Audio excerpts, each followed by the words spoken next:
Nous sommes dans le processus de mise en place du cadre. Et dans ce processus, ce que nous prônons, c'est de la co-création. Que toutes les personnes, les participants qui sont là, ensemble, qu'on puisse définir, disons, un objectif à atteindre. Ensemble. Ce n'est pas les initiateurs. Nous, notre rôle va bientôt s'arrêter. Parce que quand on parle de communauté, ce n'est pas à 3 personnes. Non, non. Nous sommes dans une dynamique de co-création. On va créer ensemble. Et définir des objectifs vraiment palpables. Et pour ça, nous avons pensé que nous devons définir comment nous organiser, partant des expériences passées, du passif. Partant aussi de ce que nous voulons, n'est-ce pas? Comment nous allons nous organiser. Troisième point, un cadre. On l'a dit, hein, c'est un cadre de réflexion et d'action. Il faut avoir des actions. Des actions immédiates, des actions à moyen terme, des actions à long terme. Mais pour le moment, il nous faut définir des actions à moyen terme. Un plan de communication cohérent et logique. Il faut qu'on fasse très attention. C'est un cadre mangeable qui doit répondre à toutes les sollicitations à travers le monde, à travers le plan national et international. Évitons à ce que ça sombre. Ça, c'est mon inquiétude. Ce sera mon inquiétude d'immédiatement. J'aurais honte si on met ce cadre en place et que ça échoue. Je suis fier d'être Manja, je l'exprime partout. Mais moi j'ai mal. Pourquoi j'ai mal?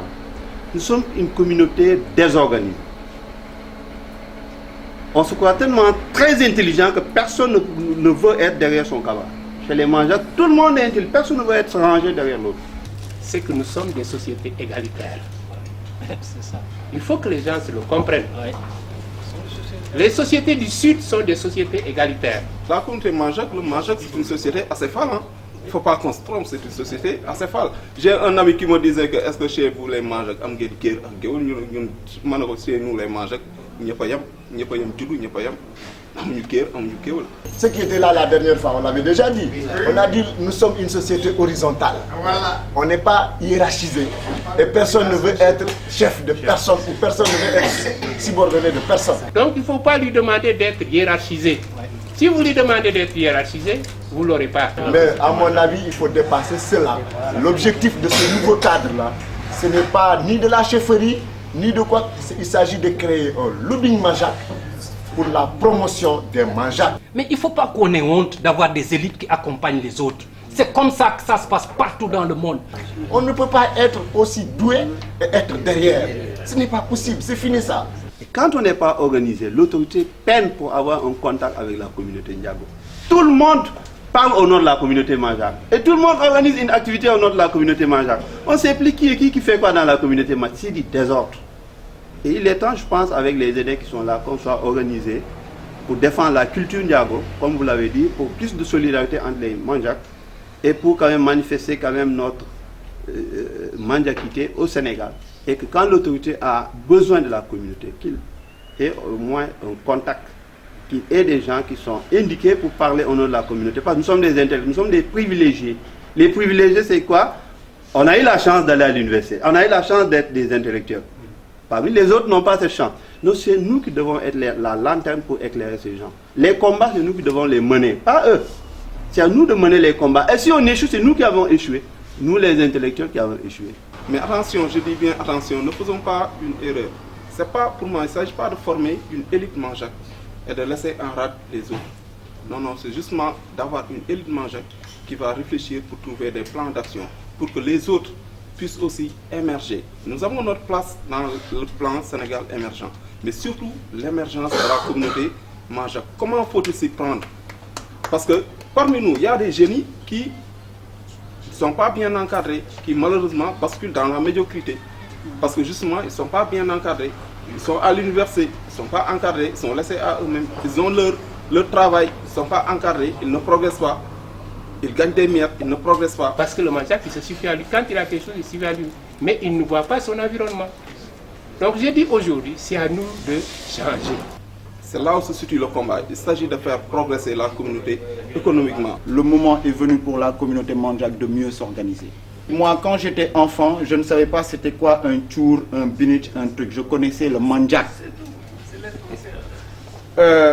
d'autres personnes ont grandi et ont imposé dans notre communauté des histoires de village. Et je pense qu'il faut que nous puissions mettre de côté. C'est bien d'être de Greenwich, de Tchour, mais ici au Sénégal, quand on va se battre pour être des Tchour et autres, mais on va nous laisser là. Les histoires de village, il faut les atténuer. Dans cette association, les histoires de village, c'est en seconde position. C'est tout. Ça, c'est un deuxième objectif. Il faut que ça soit clair. Que quand on vient là, ce qui est premier, c'est le fait Manchimandja. Il ne faut pas qu'on culpabilise. Hein. Soyez fiers d'être ce que vous êtes et soyez au service de la communauté. Les grandes communautés qui peuvent influencer, ce sont d'abord des communautés organisées. Je pense que nous devons devenir un groupe d'influence. Et pour devenir un groupe d'influence, on n'a pas besoin de savoir si on est 200 000 ou 500 000 ou 1 million. On a juste besoin d'être très organisé et d'utiliser nos associations villageoises comme des réseaux. Et ça, c'est la chose la plus importante. C'est d'être un réseau.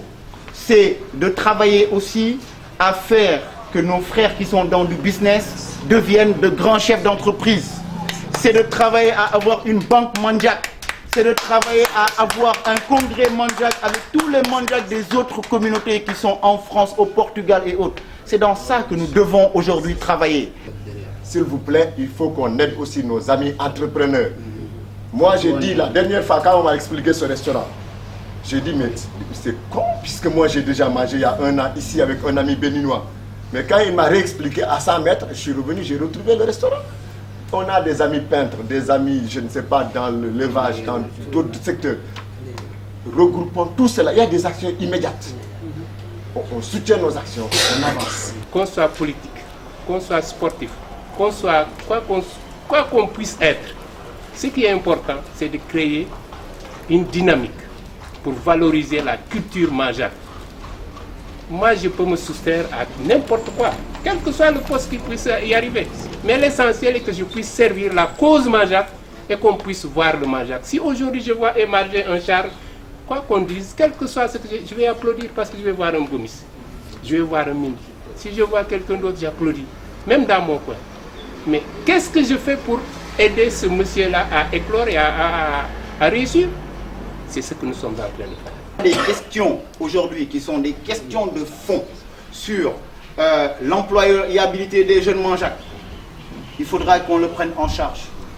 Comment travailler sur de gros financements, comment travailler sur des projets structurants, comment aider, quelqu'un a dit ça ici, des opérateurs économiques mangeacs à éclore dans un environnement économique difficile, basé sur du clanisme. Mais ce sont ces questions-là aujourd'hui que nous devons prendre en charge. Ce ne sont pas des questions de développement culturel, ni des questions de participation à l'APR, ou bien à l'UCS, ou bien au PDS, ou bien des choses. C'est pas ça. Partons sur ce qui nous unit. Et ce qui nous unit, le minimum qui nous unit tous, c'est la culture. Hein? C'est la culture.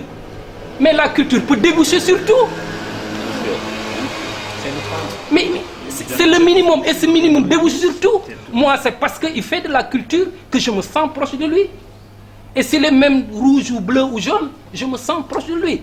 Donc, il faut dire un sur le dénominateur commun. Ça n'empêche pas qu'on ait comme objectif d'être des groupes de lobbying, de pression. Tout ça, ça vient après. Mais il faut qu'on s'entende là-dessus. Si on ne s'entend pas là-dessus, on n'ira pas loin. Moi, Charles ne me fera pas aller au PDS si je ne veux pas aller au PDS. Il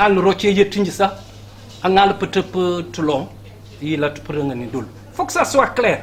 Donc je pense qu'il faut très vite que l'on puisse aller vers ça, créer vraiment une structure qui prenne en charge un ensemble de problématiques, plutôt que de nous focaliser sur une problématique en disant si on réussit cette problématique, il y aura un effet d'entraînement. Je pense qu'il faut prendre la chose d'une manière globale, mettre en place une structure viable où tout le monde pourra apporter son savoir, pourra apporter des réponses aux questions que les gens moins instruits peut-être que nous se posent. À l'université, j'ai interpellé les étudiants. Je leur ai dit, Gomis, Mendy, le tout ça vient d'où? Mais Je pense qu'on n'a pas donné de réponse. Mais la réponse est ailleurs. Peut-être ce cadre-là, un jour, on s'asseyra, on va étudier ces noms-là, d'où ils viennent. Mais ce n'est pas des noms du hasard. Ce sont ces noms-là qui nous font des difficultés aujourd'hui. Parce que nous sommes non seulement vus ici, mais vus ailleurs. Vus ailleurs. Ceux qui ont occupé ce pays, à savoir les Portugais, qui sont rentrés ici, les premiers, pendant 3 siècles, ce que le Sénégal ne dira jamais. Donc ça veut dire qu'il y a aujourd'hui des questions de soubassement de notre sénégalité qui posent un problème. Et ce sont ces questions-là que nous devons aujourd'hui aider à prendre en charge. Moi, je suis en train de m'occuper d'une nationalité sénégalaise pour ma fille. Mon père est né ici, ma mère est née ici, je suis né ici, ma femme est née ici. Ma fille est née. Ça fait 1 semaine que je suis en train de tourner derrière une question parce que tout simplement je m'appelle Silva. Ça me pose un problème. Mais ça voici aujourd'hui. Non, ça fait 20 ans qu'on nous dit ça viendra. Mais je crois que le moment est venu. Et ce sont des questions comme ça qu'un think tank prend en charge. Je suis fier d'être mangeable. Plus que peut-être vous. Parce que je ne voudrais pas dire autre chose. Je n'ai pas grandi dans un milieu mangeable. Donc je sais ce que c'est que petit Ndiagobi, petit Nangam Nangam, petit je sais. Et donc je suis très fier et puis très touché. Et ça me donne encore beaucoup plus de confiance d'être dans ma